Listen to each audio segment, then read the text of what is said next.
বিসমিল্লাহির রহমানির রহিম। আলহামদুলিল্লাহ, সমস্ত প্রশংসা সেই মহান আল্লাহ পাকের এবং লক্ষ কোটি দরুদ ও সালাম সেই বিশ্ব নবীর উপরে। বিশ্বের সকল মানব জাতিকে জানাই আমার আন্তরিক সালাম। আসসালামু আলাইকুম ওয়া রাহমাতুল্লাহি ওয়া বারাকাতুহু। প্রিয় বিশ্ববাসী, আজকের বক্তব্য অজু নিয়ে।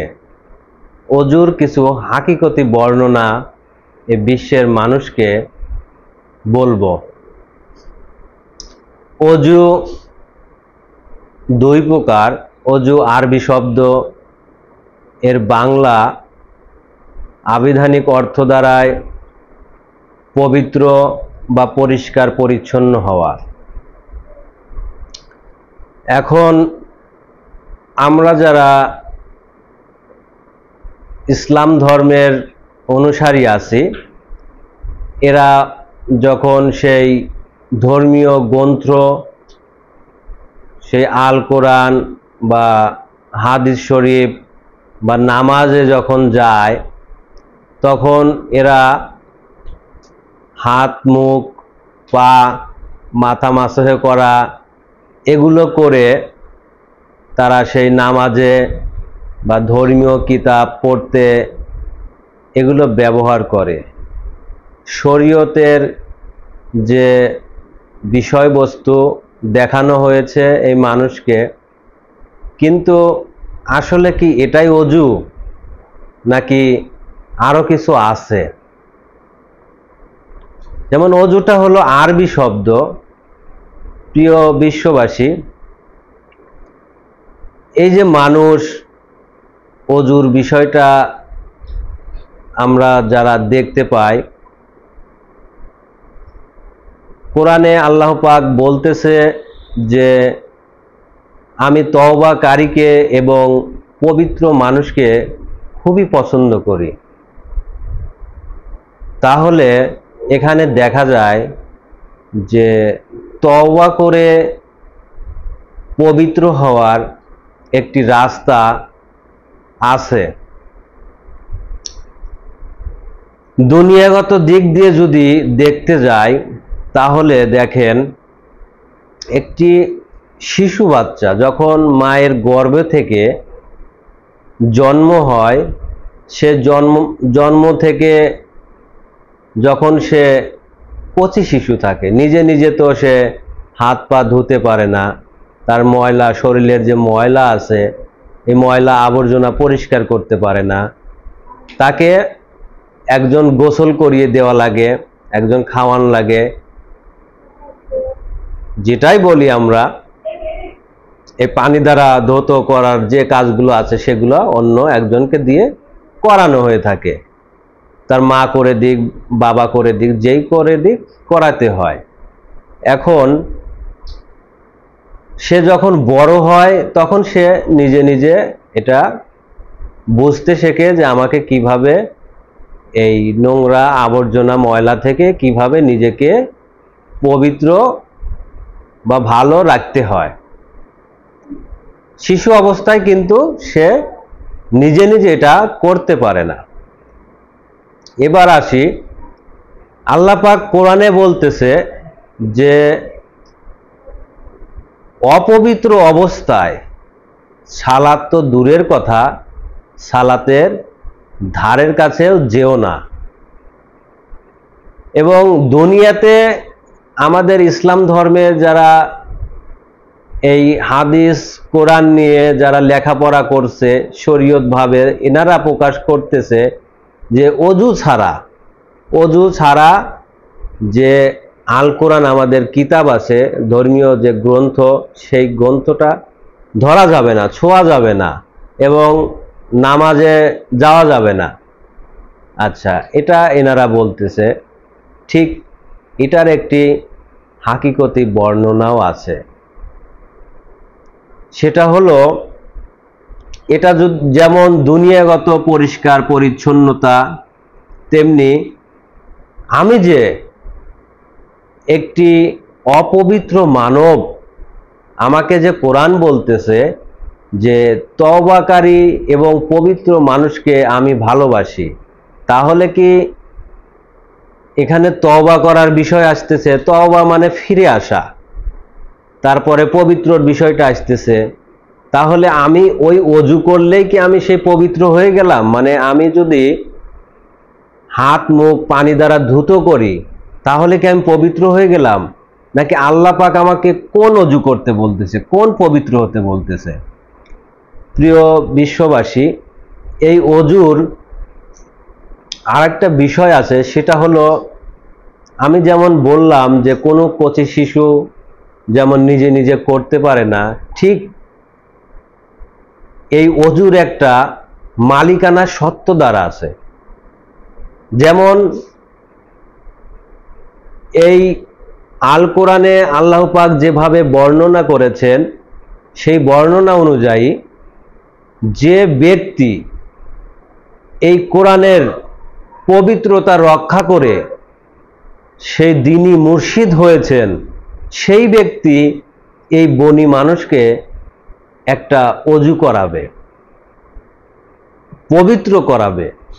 কারণ এই বনি মানুষের যখন জন্ম হবে, যখন একটা মুর্শিদের কাছে যখন আপনি হেদায়েত বা দীক্ষা গ্রহণ করবেন, তখন কিন্তু আপনি কচি শিশু, আর কচি শিশুই কিন্তু নিজে নিজে যদি এটা করতে যায়, একটা শিশু বাচ্চাকে যদি আমি বলি তুমি অজু করো, ও পানি দিলে ও পানি হয় খাবে, পানির ভিতর হাবুডুবু করে মারা যাবে, কানে পানি যাবে, নাকে পানি যাবে, ও মনে করেন যে ওই অজুর পরিপূর্ণতা ও করতে পারবে না। ঠিক এই অজুর যে সত্যবান, যে একজন মালিক হবে, পবিত্রতা অর্জন করবে, সেই ব্যক্তি এই অজু করায় দিতে পারে কাকে? এই অপবিত্র জংলা এই বনি মানুষকে। সে সেই বনি মানুষকে তওবা করাবে, তওবার মাধ্যম দিয়ে তাকে সেই পবিত্রতায় নিয়ে আসবে।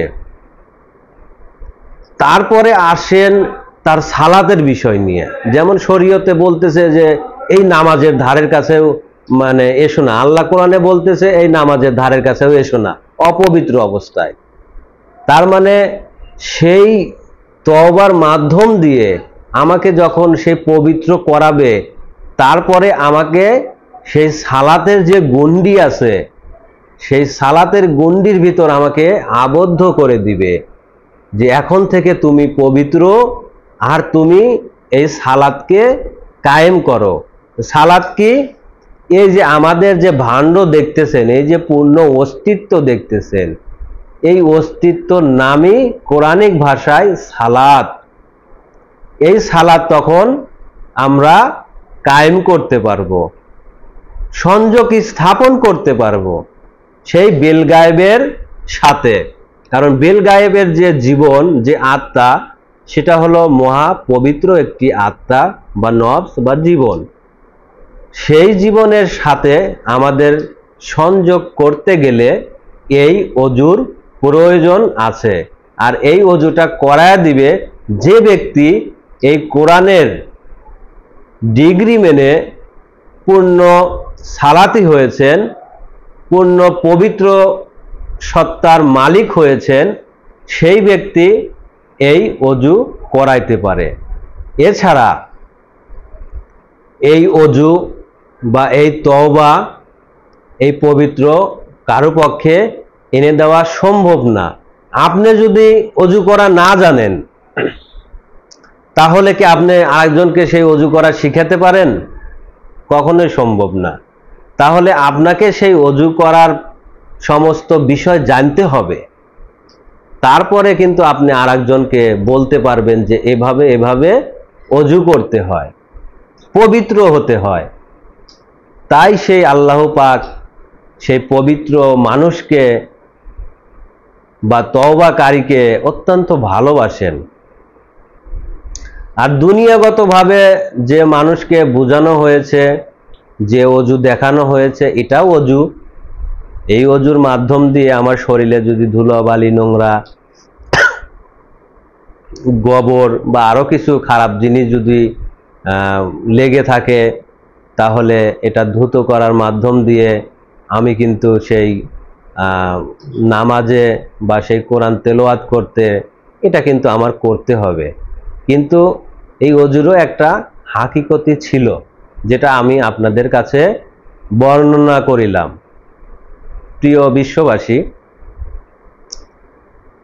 আমাদের পৃথিবীতে যত প্রকার ধর্ম আছে, সেই সমস্ত ধর্মের ভিতরে এই যে আমি অজু করার বিষয়টা আনলাম বা সেই সালাত কায়েম করার বিষয়টা আনলাম, হিন্দু ধর্মে যান, খ্রিস্ট, বৌদ্ধ, সব ধর্মে যান, আসলে ইনারা কিন্তু, যেমন হিন্দুরা মন্দিরে যখন পূজা দিতে যায় বিভিন্ন ঠাকুরকে, ইনারাও কিন্তু গোসল করে, গোসল করে শরীরে তো আর সেই ময়লা নিয়ে সেই দেবতার সামনে তারা পূজা দিতে যায় না। প্রত্যেকেই যারা ধর্ম পালন করে এরা কিন্তু সেই দুনিয়াগত বিষয় দিয়ে তারা কিন্তু সেই পরিষ্কার পরিচ্ছন্ন হয়েই তারা সেই উপাসনা করে, যে যে উপাসনা করুক করে। কিন্তু এই আল্লাহর যে হাকিকতি আইনের ভিতর দিয়ে একটা পরিষ্কার পরিচ্ছন্নতা আছে, সেটা এই পৃথিবীর মানুষ, এই বনি মানুষ কয়জন জানে? কয়জন জানে এই পবিত্রতার বিষয়টা নিয়ে? আর আমি তো খুলেই বললাম, যখন আপনি কচি শিশু, তখন যেমনি আপনি নিজে নিজে কোনো কিছু করতে পারেন না, ঠিক এই ধর্ম মানে ধারণ করা, যখন আপনি কোনো সেই মুর্শিদের কাছে গিয়ে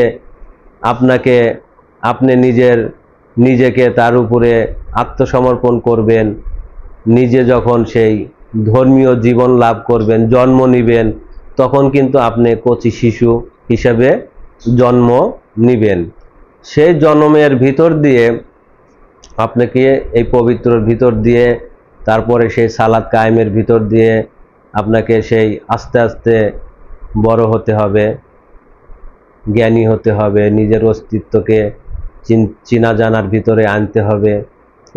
এটা হলো সেই আল্লাহ পাকের ধর্মীয় বিধান বা সিস্টেম। আর এই দুনিয়ার মানুষ যেটা করে, এটাও একটা অজু, কিন্তু এই অজুর বিষয়টা এই শরীয়তের মানুষ মানে, কিন্তু মানার ভিতর দিয়েও এখানে আমার অনেক দ্বিধাদ্বন্দ্ব বা প্রশ্ন এসে থাকে। সেটা হলো যে আমি এই হাতকে 3 বার করে ধুলাম, এই পাওকে 3 বার করে ধুলাম, মুখকে 3 বার করে ধুলাম। আচ্ছা, আমি যদি এই মানুষকে বলি বা এই আলেমদেরকে বলি যে আমি যদি একবারে গিয়ে গোসল করে আসি, একবারে সমস্ত শরীর ধৌত করে আসলাম, তাহলে কি হবে না? আচ্ছা, আর একটা বিষয় বলি, এই অজু নাকি বায়ু হলে ভেঙে যায়। যখন বায়ু হয়, নিজের ভিতর থেকে যখন বায়ু বের হয়, তখন নাকি এই অজু ভেঙে যায়।